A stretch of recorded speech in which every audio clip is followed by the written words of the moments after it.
So here we have the floor pan that needs to be fabbed up to go over the rear end and travel from the floor section coming up and over the chassis area into the rear plate, going up to the wheel arches either side.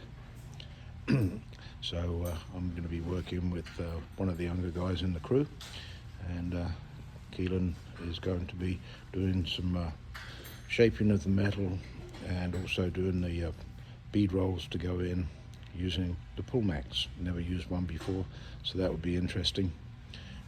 So we have the PullMax, and we're going to be setting up, utilizing all of that with the different dies that we need to conform to the floor pattern. Right now we're working up with the English wheel and getting a little of that going.